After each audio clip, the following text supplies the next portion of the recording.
ಎಳ್ಳು ಹೋಳಿಗೆ ಅಂದರೆ ಯಾರಿಗೆಲ್ಲ ಇಷ್ಟ? ಸರಿಯಾದ ವಿಧಾನದಲ್ಲಿ ಎಳ್ಳು ಹೋಳಿಗೆನ ಯಾವ ರೀತಿ ಮಾಡೋದು ಅಂತ ಈ ವಿಡಿಯೋದಲ್ಲಿ ತೋರಿಸಿದ್ದೀನಿ, ನೋಡ್ಕೊಂಡು ಬನ್ನಿ. ವಿಡಿಯೋ ಇಷ್ಟ ಆದರೆ ಲೈಕ್ ಮಾಡಿ, ಶೇರ್ ಮಾಡಿ. 1/4 kg ಕಡಲೆ ಬೀಜನ ನಾನು ಇಲ್ಲಿ ಕಡಿಮೆ ಊರಿನಲ್ಲಿ ಹುರಿದಿಟ್ಕೊಳ್ತಾ ಇದ್ದೀನಿ. ತುಂಬ ಕಪ್ಪಗಾಗಬಾರ್ದು, ಈ ಕಲರ್ ಇದ್ದರೆ ಸಾಕು. ಇದನ್ನು ತಣ್ಣಗಾಗೋಕ್ಕೆ ಬಿಡಬೇಕು. ತಣ್ಣಗಾದ್ಮೇಲೆ ಈ ರೀತಿ ಸಿಪ್ಪೆ ತೆಗೆದು ಸೈಡಿಗೆ ಇಟ್ಕೋಬೇಕು. ಅರ್ಧ kg ನಾನು ಕಪ್ಪೆಳ್ಳನ್ನ ತೊಗೊಂಡಿದ್ದೀನಿ. ಅದನ್ನು ಕೂಡ ಕಡಿಮೆ ಊರಿನಲ್ಲಿ ನಾನು ಬಿಸಿ ಮಾಡಿ ಎತ್ತಿಟ್ಕೊಳ್ತಾ ಇದ್ದೀನಿ. ಈ ರೀತಿ ಚಿಟಪಟ ಅಂತ ಸೌಂಡ್ ಬಂದಾಗಲೇ ನೀವು ತೆಗ್ದಿಟ್ಬಿಡ್ಬೇಕು, ಇಲ್ಲಾಂದರೆ ಎಳ್ಳು ಸೀದೋಗ್ಬಿಡುತ್ತೆ, ಒಬ್ಬಟ್ಟು ಅಷ್ಟು ಚೆನ್ನಾಗಿ ಬರಲ್ಲ. ಸಿಪ್ಪೆ ತೆಗೆದಿರೋ ಕಡಲೆ ಬೀಜನ ಒಂದು ಮಿಕ್ಸಿ ಜಾರ್ಗೆ ಹಾಕಿ ತರಿಯಾಗಿ ರುಬ್ಬಿ ಒಂದು ಪಾತ್ರೆನಲ್ಲಿ ಹಾಕಿ ಇಟ್ಕೊಳ್ತಾ ಇದ್ದೀನಿ.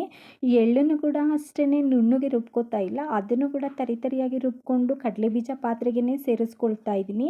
ಒಂದು ತೆಂಗಿನಕಾಯಿನ ತುರಿದಿಟ್ಕೊಂಡು ಅದನ್ನು ಕೂಡ ನಾನು ಮಿಕ್ಸಿ ಜಾರ್ಗೆ ಹಾಕಿ ತರಿಯಾಗಿ ರುಬ್ಕೊಂಡು ಅದನ್ನು ಎಳ್ಳು ಮತ್ತು ಕಡಲೆ ಬೀಜ ಸೇರಿಸಿರೋ ಪಾತ್ರೆನಲ್ಲೇ ಹಾಕಿ ಇಟ್ಕೊಳ್ತಾ ಇದ್ದೀನಿ.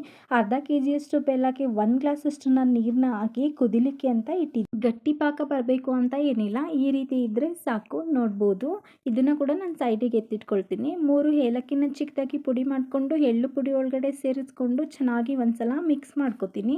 ಕಾಯಿಸಿಟ್ಟಿರೋ ಬೆಲ್ಲದ ಪಾಕನ ಇದಕ್ಕೆ ಹಾಕ್ಕೊಂಡು ಸ್ವಲ್ಪನೇ ಮಿಕ್ಸ್ ಮಾಡ್ಕೊಳ್ತಾ ಬರಬೇಕು. ಒಂದೇ ಸಲ ಜಾಸ್ತಿ ಬೆಲ್ಲದ ಪಾಕನ ಹಾಕ್ಕೋಬಾರ್ದು, ತುಂಬ ತೆಳ್ಳಗಾಗ್ಬಿಡುತ್ತೆ ಮತ್ತು ಒಬ್ಬಟ್ಟು ನಿಮಗೆ ತೊಟ್ಟಕ್ಕೆ ಬರಲ್ಲ. ನೋಡಿ, ಈ ರೀತಿ ಇರಬೇಕು. ಇದು ಕೈಯಲ್ಲಿ ಒಂದ್ಸಲ ನೋಡಿದ್ರೆ ಉಂಡೆ ಕಟ್ಟೋಕ್ಕೆ ಸಾಫ್ಟಾಗಿ ಚೆನ್ನಾಗಿರುತ್ತೆ, ಗಟ್ಟಿಯಾಗಿ. ಇಷ್ಟಿದ್ರೆ ಸಾಕು. ಇಷ್ಟು ಮಾಡಿಕೊಂಡು ಸೈಡ್ಗೆ ಇವಾಗ ನಾನು ಇದನ್ನು ಎತ್ತಿಟ್ಕೊಳ್ತಾ ಇದ್ದೀನಿ. ಮತ್ತೆ ಒಂದು ಪಾತ್ರೆನ ತಗೊಂಡು ಅದಕ್ಕೆ 1 ಬೌಲಷ್ಟು ನಾನು ಇಲ್ಲಿ ಮೈದಾನ ಹಾಕ್ಕೊಳ್ತಾ ಇದ್ದೀನಿ. ಅದಕ್ಕೆ ನಾನು 1 ಗ್ಲಾಸಷ್ಟು ಚಿರೋಟಿ ರವೆನ ಹಾಕ್ಕೊಳ್ತಾ ಇದ್ದೀನಿ. ಚಿರೋಟಿ ರವೆ ಹಾಕೋದ್ರಿಂದ ಒಬ್ಬಟ್ಟು ತುಂಬಾ ಸಾಫ್ಟಾಗಿ ಬರುತ್ತೆ. 1 ಚಿಟಿಕೆಯಷ್ಟು ಅರಿಶಿನ ಮತ್ತು 2 ಸ್ಪೂನಷ್ಟು ಆಯಿಲ್ನ ಹಾಕ್ಕೊಂಡು ಚೆನ್ನಾಗಿ ಮಿಕ್ಸ್ ಮಾಡ್ಕೊಳ್ತಾ ಇದ್ದೀನಿ.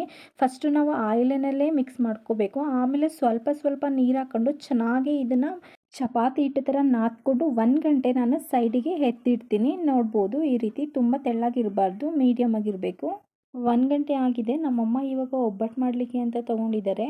ಮೈದಾನ ಸ್ವಲ್ಪ ತೊಗೊಂಡು ಈ ರೀತಿ ಕೈನಲ್ಲಿ ಎಕ್ಸ್ಪೆಂಡ್ ಆದಮೇಲೆ ಎಳ್ಳು ಹೂರಣನ ತೊಗೊಂಡು ಸ್ವಲ್ಪ ತೊಗೋಬೇಕು, ತುಂಬ ಜಾಸ್ತಿ ಅಲ್ಲ. ಈ ನಮ್ಮಮ್ಮ ತೊಗೊಂಡಿದ್ದಾರಲ್ಲ ಅಷ್ಟು ತೊಗೋಬೇಕು. ಎಕ್ಸ್ಪೆಂಡ್ ಮಾಡ್ಕೊಂಡಿರೋ ಮೈದಾ ಒಳಗಡೆ ಇಟ್ಟು ಫುಲ್ ಕವರ್ ಮಾಡಿಕೊಂಡು ನೀಟಾಗಿ ರೌಂಡ್ ಶೇಪಾಗಿ ತಟ್ಕೋಬೇಕು.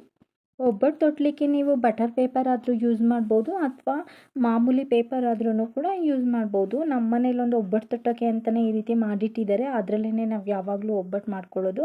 ಸೊ ಇವಾಗ ಅದಕ್ಕೆ ಸ್ವಲ್ಪ ಎಣ್ಣೆನ ಹಾಕ್ಕೊಂಡು ಇವಾಗ ನೀಟಾಗಿ ರೌಂಡ್ ಶೇಪಾಗಿ ತೆಳ್ಳಗೆ ಒಬ್ಬಟ್ಟನ್ನ ತೊಟ್ಕೋತಾ ಇದ್ದಾರೆ, ನೋಡ್ಬೋದು. ಸ್ವಲ್ಪನೂ ಕೂಡ ಮೈದಾ ಕೈಗೆ ಮೆತ್ಕೋತಾ ಇಲ್ಲ. ಚಿರೋಟಿ ರವೆ ಹಾಕಿದ್ರೇ ಅಷ್ಟೇ ತುಂಬ ಸಾಫ್ಟಾಗಿ ಮತ್ತು ತುಂಬ ಚೆನ್ನಾಗಿ ಬರುತ್ತೆ. ನಿಮ್ಗೆ ಇನ್ನೂ ಒಬ್ಬಟ್ಟು ತಟ್ತಾ ಇದ್ದರೆ ಬೇಜಾರು ಅನಿಸಲ್ಲ, ಅಷ್ಟು ನೀಟಾಗಿ ಬರುತ್ತೆ. ಈ ರೀತಿ ತಟ್ಕೊಂಡಿದ್ಮೇಲೆ ಇವಾಗ ತವಾನ 1-2 ನಿಮಿಷಕ್ಕೆ ಮುಂಚೆನೇ ನಾವು ಬಿಸಿ ಆಗಲಿಕ್ಕೆ ಅಂತ ಇಟ್ಟಿದ್ದು. ಸ್ವಲ್ಪ ಆಯಿಲ್ನ ಹಚ್ಬಿಟ್ಟು ಇವಾಗ ತಟ್ಟಿರೋ ಒಬ್ಬಟ್ಟನ್ನು ಇದು ತವಾ ಮೇಲೆ ಹಾಕ್ಕೊಂಡು ಚೆನ್ನಾಗಿ ಇವಾಗ 2 ಸೈಡು ನೀಟಾಗಿ ರೀತಿ ತಿರುಗಿಸಿ ಬೇಯಿಸ್ಕೋಬೇಕು. ನೋಡ್ಬೋದು, ತುಂಬ ಬ್ಲ್ಯಾಕ್ ಆಗೋ ಥರ ಬೇಯಿಸ್ಕೋಬಾರ್ದು, ಈ ರೀತಿ ಬೇಯಿಸ್ಕೊಂಡ್ರೆ ಸಾಕು. ಇದೇ ರೀತಿ ಎಲ್ಲನೂ ಅಷ್ಟೇ ಇದೇ ರೀತಿ ಮಾಡಿಟ್ಕೊಂಡು ಬೇಯಿಸ್ಕೋಬೇಕು. ಎಲ್ಲ ಒಬ್ಬಟ್ಟೂ ನಮ್ಮ ಅಮ್ಮನೇ ರೆಡಿ ಮಾಡಿ ಇಟ್ಕೊಳ್ತಾ ಇದ್ದಾರೆ. ತುಂಬ ಚೆನ್ನಾಗಿ ಬರ್ತಾ ಇದೆ, ಸ್ವಲ್ಪ ಕೂಡ ಕೈಗೆ ಮೆತ್ಕೋತಾ ಇಲ್ಲ. ತಟ್ಟಿ ಬೇಯಿಸೋಕ್ಕೆ ಒಂಥರ ಖುಷಿ ಆಗ್ತಿದೆ ಅಂತ ಹೇಳ್ತಾ ಇದ್ದಾರೆ ನಮ್ಮಮ್ಮ. ನೋಡ್ಬೋದು ಎಷ್ಟು ನೀಟಾಗಿ ಬರ್ತಾ ಇದೆ ಅಂತ.